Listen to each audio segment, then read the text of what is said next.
Você sabia que há muitas pessoas que entendem, ensinam e praticam a espiritualidade cristã de um modo perigoso? Falar de espiritualidade sem clareza é um perigo que nos expõe a muitos riscos. Se você quiser saber quais são esses riscos, não saia daí. Eu sou o Érico Fumeiro, teólogo, e quero falar hoje com você sobre espiritualidade cristã.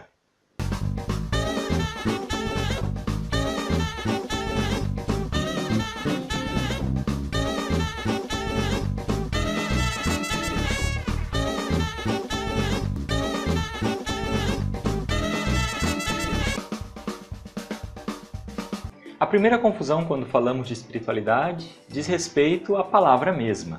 Espiritualidade vem de espírito, e para muitos espírito é aquilo que se opõe à matéria, aquilo que se opõe ao sensível, ao corporal, e isso pode ser problemático, porque pode justamente dar a impressão de que a espiritualidade cristã entra em conflito com o aproveitar a vida, com a felicidade e os anseios profundos e autenticamente humanos.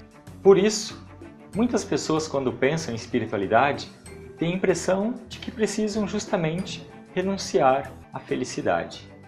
Isso acontece porque durante muito tempo se tratou a espiritualidade como negação, como mortificação. Se falava de espiritualidade como desprezo ao que é sensível, ao que é corporal.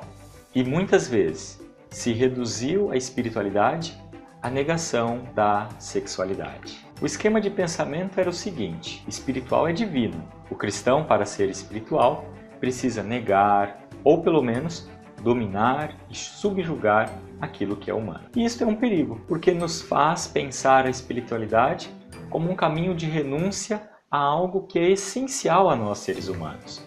Nos faz justamente pensar a espiritualidade como um modo de mutilar-se a si. E isso não é humano e nem é um projeto divino. Não estou te falando de espiritualidade apenas de um modo atraente. Eu quero mostrar uma espiritualidade autêntica e coerente. Mas coerente com o quê? Coerente com o Evangelho, que é a fonte e a origem de qualquer espiritualidade que se pretenda cristã. O Evangelho não é um projeto contrário ao que é autenticamente humano. O Evangelho é exatamente a plenitude do humano que existe em nós. É a boa nova. É o caminho para que cada um dos cristãos seja ele mesmo e se realize. Mas para levar a sério o Evangelho, para vivermos a espiritualidade cristã, não temos que negar uma parte daquilo que somos. Deus mesmo vem realizar aquilo que é autenticamente humano. Para muitos cristãos, falar da radicalidade do Evangelho é a mesma coisa que falar de renúncia e de cruz.